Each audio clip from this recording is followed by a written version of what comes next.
విచిత్రాల నిధి ఓ విధి విచిత్రాల నిధి వింత కథల సారథి ఆశ నిరాశల వారధి నిరంకుశ నిర్ణయాల నిర్దయవానిధి ఓ విధి విచిత్రాల నిధి ఓ విధి విచిత్రాల నిధి.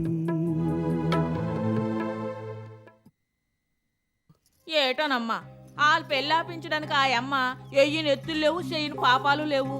శివరాఖరికి లక్ష్మీదేవి గారికి శాతబడి చేయించాలని కూడా చూసేసినది. చదువుకుంది.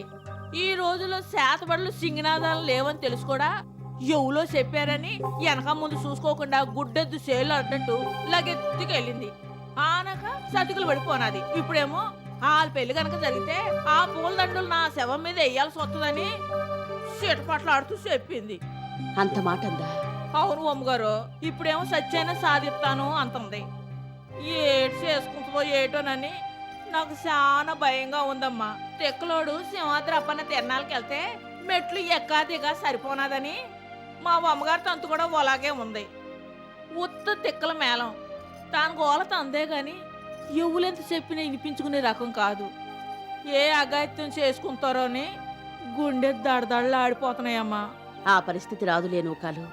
తనను పెంచిన దానిగా, వయసులో పెద్దదానిగా నేనే వచ్చి రోజుతో పెళ్లి విషయం మాట్లాడతాను.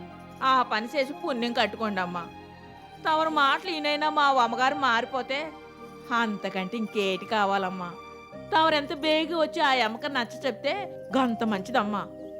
మరి పరిస్థితి అంతలాగా ఉంది, అందుకని చెప్తున్నాను. అలాగే నూకాలు, వీలు చూసుకుని ఇవాళ రేపో వస్తాను. ఆయ్ మంచిదమ్మా. మా అమ్మగారికి తెలియకుండా పారొచ్చినాను. తెలిసిందంటే ఒగ్గి రాముడు అయిపోతారు. మరి నన్ను వెళ్ళొస్తానమ్మా. మంచిది నూకాలు. దండమమ్మా.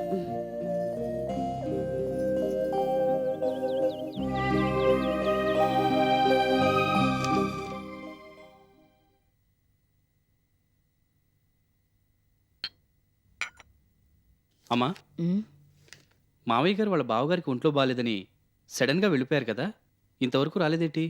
వాళ్ళ బావగారికి ఆపరేషన్ చేయాలట. డేట్ కూడా ఫిక్స్ చేశారట.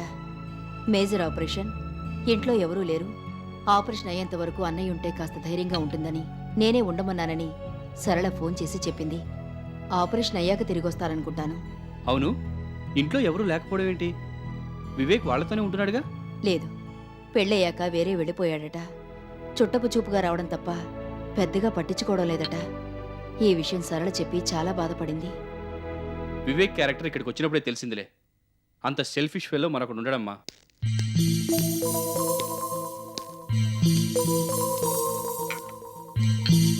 అమ్మా, బృహస్పతి వచ్చాడు. చాలా రోజులైంది కదా, ఆయాని చూడ్డానికి వచ్చుంటాడు. ఆయమ్మా, బృహస్పతి వచ్చాడు. వస్తున్నాను. బృహస్పతి, ఏంటిలా సడన్ గా వచ్చావు? సెలవు పెట్టావా? లేదు, పర్మనెంట్ గా సెలవు తీసుకొని వచ్చేసాను. ఏమైంది బృహస్పతి? ఆరోగ్యం బాగోలేదా? ఆరోగ్యానికే నిక్షేపంలా ఉంది. అక్కడ ఆఫీసే బాగోలేదు. అయినా అదో ఆఫీసు, నాదో ఉద్యోగం. ఏమైందో కాస్త అర్థమయ్యేటట్టు చెప్పు. ఇంకా ఏం చెప్పాలి? అదొక మూర్ఖుల మహాసభ. అకౌంటెంట్కి లెడ్జర్లో డెబిట్ ఎటు వేయాలో క్రెడిట్ ఎటు వేయాలో తెలియదు. సేల్స్ మేనేజర్కి సేల్స్ స్పెల్లింగ్ కూడా రాదు. ప్రొడక్షన్ డ్యామేజర్లే తప్ప ప్రొడక్షన్ మేనేజర్ ఒక్కడు కూడా లేడు. చిచి, దేశంలో పనికిరాని వాళ్ళందరినీ పని కట్టుకుని అక్కడ బ్రాంచ్లో వేసినట్టున్నారు. My god, great help. అక్కడుంటే నేను అలాగే తయారవుతానని భయపడి గుడ్ బై చెప్పి వచ్చేసాను. అలా ఎందుకు చేశావు? నువ్వేదో మేధావని నీ నా బ్రాంచ్కి ట్రాన్స్ఫర్ చేశావు. వాళ్ళని ఏదోలా నువ్వే సెటెట్ చేయకపోయావా? ఏమిటి చేసేది? మీరు నాకేమైనా పవర్స్ ఇచ్చారా? లేదే. వాళ్ళు కూడా రానివాడు అక్కడ నా మీద officer. Yes sir, no sir అంటూ వాడు చెప్పిందల్లా నేను వినాలి. అయినా ఆ బ్రాంచ్లోనే టోటల్గా ఏదో లోపం ఉంది. అదేమిటి? మనకున్న బ్రాంచ్ ఆఫీసులో అది థర్డ్ ప్లేస్ లో ఉంది. ఏవో కాకులు లెక్కలేసి చెప్పడం కాదు, ఇప్పుడు అక్కడ అస్సలు బిజినెస్ లేదు. అసలు ఆ ఊళ్ళో బ్రాంచ్ ఎందుకు పెట్టారో నాకు అర్థం కాదు. శుద్ధ వేస్ట్. అక్కడ అంతా పనికి మాలిన వాళ్ళు తప్ప నాలాగా పనికొచ్చేవాళ్ళు కానీ పని చేసేవాళ్ళు కానీ ఒక్కళ్ళు లేడు. నాడా దొరికిందని ఎవడో గుర్రాన్ని కొన్నట్ట. అలాగా ఆఫీస్ దొరికింది కదా అని బ్రాంచ్ పెట్టినట్టున్నారు. అక్కడ ఆఫీస్ రన్ చేయటం కన్నా సాయంత్రం అయ్యేసరికి ఆ జాగాలో మిరపకాయ బజ్జీలు పునుగులు వేసుకుంటే అతి డబ్బులైనా వస్తాయి. నన్ను అడిగితే సాధ్యమైనంత తొందరలో ఆ బ్రాంచ్ క్లోజ్ చేయటం బెటర్. ఇది నా అనాలిసిస్. తర్వాత మీ ఇష్టం.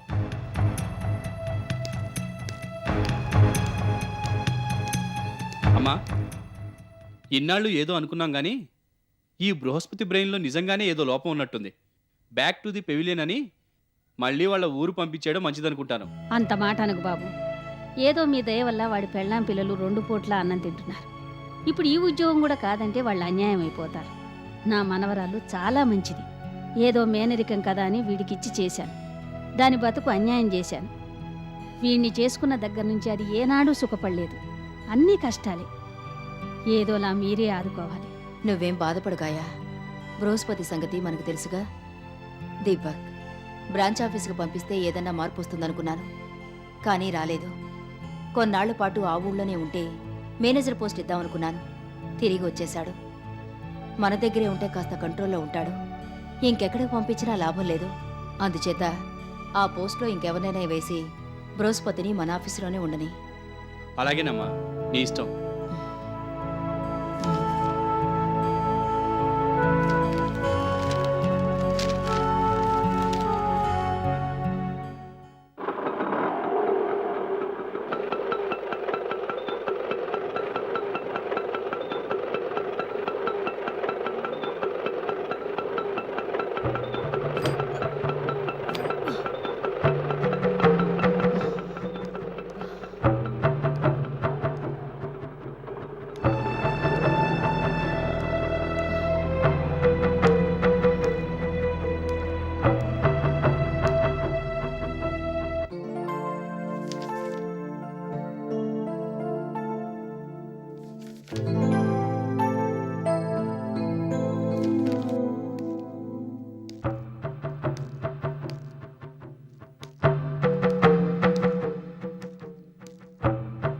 బేబీ, నువ్వా? ఇక్కడికి ఎందుకు వచ్చావు? నీతో ఒక విషయం చెప్పిపోదామని వచ్చాను. నువ్వేంటి నాకు చెప్పేది? నీకా కాలు చెయ్యి పడిపోయే బదులు ఈ నీతులు చెప్పకుండా నీ నోరు పడిపోయి ఉంటే బాగుండేది. నేను చెప్పే ఈ ఒక్క మాట విను బేబీ. ఆ తర్వాత నా నోరు పడిపోయినా, నేను చనిపోయినా పర్వాలేదు. చలసాని గారు లక్ష్మీదేవి పెళ్లి చేసుకోవాలనుకుంటుంటే నువ్వు అడ్డుపడుతున్నావట. అది తప్పు బేబీ. నోర్మై, అది చెప్పడానికి నువ్వెవరివి? ఎప్పుడైతే నాకు ఎదురు తిరిగి ఇంట్లోంచి వెళ్ళిపోయావో అప్పుడే నీకు నాకు తెగిపోయింది. నాకు నీతులు చెప్పడం కాదు కదా, కనీసం నాతో మాట్లాడే హక్కు అధికారం కూడా నీకు లేవు.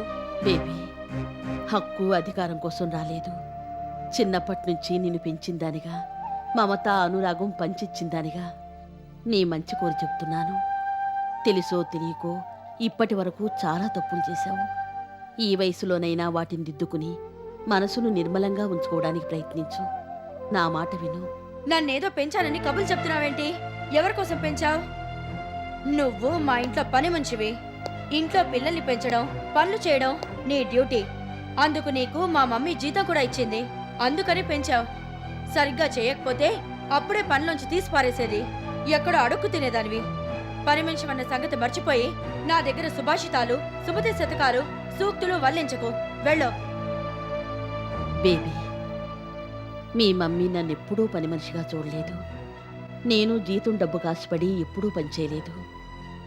పని మనిషిగా కాకుండా ఓ మనిషిగా నీ మీద ప్రేమ అభిమానం పెంచుకున్నాను. అంత ప్రేమగానూ నేను పెంచాను. కానీ అనుకోకుండా వచ్చిన డబ్బు, దాంతోపాటు పెరిగిన అహంకారం నీ మనసును మబ్బులా కమ్మేసి మనుషుల విలువ తెలియకుండా చేశాయి. అందుకే పెంచిన ప్రేమను కూడా మర్చిపోయి నన్ను అసహించుకుని ఇంట్లోంచి పంపించేశావు. అప్పుడు కూడా నేను బాధపడలేదు. కానీ అదే అహంకారంతో నీ భర్త చలసాని గారిని కూడా దూరం చేసుకుని ఒంటరిగా మిగిలిపోయావు. ఇప్పటికైనా మించిపోయింది లేదు. నిజంగా చలసాని గారు కావాలనుకుంటే ఆయన దగ్గరికి వెళ్ళి క్షమించమని అడుగు. తప్పకుండా చేరదీస్తాను. లేదంటే వదిలే. ఆయన్నైనా మనశ్శాంతిగా బతకని. అంతేగాని ఓ తోడు కోసం, ఆసరా కోసం జరుగుతున్న ఈ పెళ్లిని ఆపడానికి మాత్రం ప్రయత్నించకు. శ్రీకృష్ణ రాయబారంలా నీ కుంటి రాయబారం పంపించిందా లక్ష్మీదేవి? గుడ్. ఒక పని మనిషి పెళ్లికి మరో పని మనిషి రాయబారం అన్నమాట. ఎవరెంతలా చెప్పినా నేను బతికుండగా ఆ పెళ్లి జరగనివ్వను. బేబీ, చెయ్యకూడని పాపాలు ఎన్నో చేసి ఇప్పటికే ఎంతో పాపం మూటగట్టుకున్నావు. ఇంకా పాపాలు చేస్తే ఆ ప్రభు నిన్ను క్షమించడు. బేడే, నా మీద చేయి చేసుకున్నందుకు నీ చేయి పడిపోయింది. అయినా నీకు బుద్ధి రాలేదు. నీకు ఈ పెళ్లి రాయబారం ఎందుకు గాని పోయి పవిత్రంగా ప్రార్థన చేసుకో. అంతేగాని నీ బతుకేంటో మర్చిపోయి మరొక మాట మాట్లాడితే నీ నోరు కూడా పడిపోతుంది. బేబీ, నా బతుకు గురించి మాట్లాడే ముందు నీ బతికే ఉంటో ఒక్కసారి ఆలోచించుకో. నువ్వేమీ నోట్లో బంగారు స్పూన్తో పుట్టలేదు. ఆ గడప శ్రీమంతురాలివి అంతకన్నా కాదు. ఈ గడపలోకి రాకముందు నువ్వు అనాథవి, అభాగ్యురాలివి, దిక్కుమాలిందారివి. ఆ విషయం తెలిసి కూడా నిన్ను కన్న కూతురులా పెంచాను. అహంకారం పొరలు కమ్మేసి నీ గతాన్ని మర్చిపోయి పెద్దదానన్న గౌరవం కూడా లేకుండా మాట్లాడుతున్నావు. నువ్వు చేసిన ఈ పాపాలు ఊరికే పోవు, ఇంతకింత అనుభవిస్తావు. చివరికి పలకరించేవాడు కూడా లేకుండా ఏ అనాథగా అయితే ఈ ఇంట్లో అడుగు పెట్టావో మళ్ళీ ఆ అనాథగానే మిగిలిపోతావు. శపిస్తున్నావా? కాదు, ఇది శాపం కాదు, నువ్వు చేస్తున్న పాపాలకి ఫలితం. మరొక మాట మాట్లాడితే నేను ఇక్కడ షూట్ చేసి పారేస్తాను. ఇంకెప్పుడు ఈ ఇంటి దరిదాపులకు రావడానికి ప్రయత్నించకో. నేను బయట గెంటించక ముందే ఇక్కడి నుంచి వెళ్ళిపో.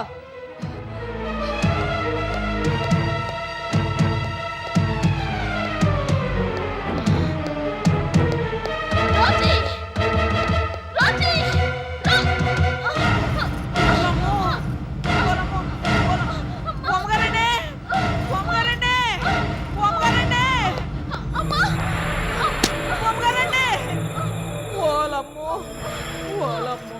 ఏటైందమ్మా? కొంచెం గాలి గట్టిగా పీల్చమ్మా.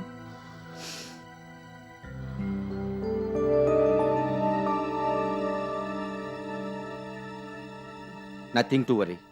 మీరేం కంగారు పడకండి, తొందరలోనే కోలుకుంటారు. నేను రాసిచ్చిన మెడిసిన్స్ కంటిన్యూ చేయండి. బాగా రెస్ట్ తీసుకోండి. నేను వెళ్ళొస్తానమ్మా. డాక్టర్, బీడీ కండిషన్ ఎలా ఉంది? రిపోర్ట్స్ చూస్తే గానీ ఏ విషయం చెప్పలేము. మెంటల్గా బాగా ఫీల్ అవుతుంది. దేని గురించో తీవ్రంగా ఆలోచిస్తుందామె. ఈ స్థితిలో అలాంటిది మంచిది కాదు. అసలే పెరాలసిస్ స్ట్రోక్ వచ్చిన మనిషి కదా. సాధ్యమైనంత వరకు ప్రశాంతంగా ఉండాలి. Take care. మళ్ళీ అవసరమైతే కబురు పెట్టండి, వచ్చి చూస్తాను. అలాగే డాక్టర్. వస్తాను.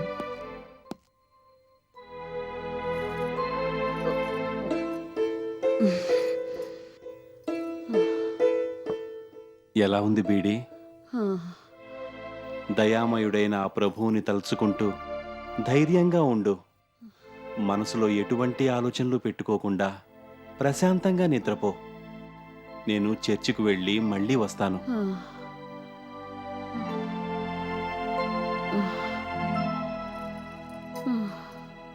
రోజమ్మగారు అన్న మాటలు ఏటి మనసులో ఎట్టుకోకండి అమ్మా. ఆ అమ్మ గురించి తమకు తెలియంది ఏటుంది? ఆ అమ్మ తీరే అంతా పొట్టి పెడసరి మేళం, మంచి మానవత్వం లేని మడిసి. ఆ అమ్మ తమ నన్న మాటలన్నీ పదే పదే గుర్తు చేసుకొని మనసు అల్లకొల్లను చేసుకోవద్దు. ఈ వయసులో రోజు ఈ చేత మాటలు పడాలని ఆ ప్రభు ఆదేశించాడు కాబోలు. దానికి ఎవరేం చేస్తారు? ఇంకా ఇక్కడే ఉండి చేసేదే ఉంది. ఎవరికి ఏ ఇబ్బంది కలగకుండా ఆ ప్రభు నన్ను తొందరగా తీసుకుపోతే బావుండు. గంత మాట అనకండమ్మా. తమరిలాంటి మంచి మనసున్న వాళ్ళు ఉండబట్టే ఈ ప్రపంచం ఇంకెలాగుంది. తమరు బేగి కోలుకోవాలా. మా అందరి మధ్య మళ్ళీ కలకల్లాడుతూ తిరగాల. తిరుగుతారమ్మా, ఆ నమ్మకం నాకుంది. నా నెల్లొత్తానమ్మా. జాగ్రత్త.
హలో, ఈ సీట్లో సెటిల్ అయ్యావేంటి? ఎవరు నువ్వు? నువ్వెవరు? అది సమాధానం కాదు. నా సీట్లో నువ్వెందుకు కూర్చున్నావు? ఇదేమైనా సినిమా హీరో పోస్ట్ అనుకున్నావా వంశపారంపర్యంగా రావడానికి? ముందు నువ్వెవరో చెప్పు. నేనెవర్నా? ఈ ప్రశ్నకి పెద్ద పెద్ద ఫిలాసఫర్లే సమాధానం తెలుసుకోలేకపోయారు. నీకేమర్థం అవుతుంది? అయినా అడిగావు కాబట్టి చెప్తున్నాను. ఐ ఆమ్ బృహస్పతి, కాబోయే crorepati, very eminent, efficient, enterprising executive of this office, very close to the office management, part and parcel of their family. ఏంటా బ్లాంక్ ఫేసు? చెప్పింది అర్థం కావటంలా? ఈ సీటు నాది. బ్రాంచ్ ఆఫీస్ ఇన్స్పెక్షన్ కని వెళ్ళాను, సక్సెస్ఫుల్ గా తిరిగి వచ్చేసాను. ముందు ఈ సీటు ఖాళీ చేసి పక్క సీట్లోకి వెళ్ళు. కమాన్, గెటప్ గెటప్. ఎక్కడికి అలా వెళ్ళిపోతున్నావు? ఆఫీసర్కి రెస్పెక్ట్ ఇవ్వటం నేర్చుకో. అసలు ఈ ఆఫీసులో నీ పోస్ట్ ఏంటి? ఎప్పుడు జాయిన్ అయ్యావు? ఏ సీట్లో వర్క్ చేస్తున్నావు? కంప్యూటర్ సెక్షన్ కి నేను ఇన్ఛార్జ్ని. టెండర్ ఫైల్స్ కూడా చూస్తాను. ఇదో ఆఫీసు, దీనికో కంప్యూటర్ సెక్షన్, దానికి నువ్వు ఇన్ఛార్జి. ప్రతివాడు క్రాష్ కోర్స్ అనో సమ్మర్ క్యాంప్ అనో కంప్యూటర్స్ లో ఏవో చిల్లర డిగ్రీలు సంపాదించడం, కంప్యూటర్ ఇంజనీర్లా ఫీల్ అయిపోవడం ఫ్యాషన్ అయిపోయింది. అసలు ఈ దిక్కుమాలిన ఆఫీస్కి నాలాంటి క్వాలిఫైడ్ పీపుల్ అక్కర్లేదు. నీలాంటి చిల్లర డిగ్రీలు ఉన్నవాళ్ళు చాలు.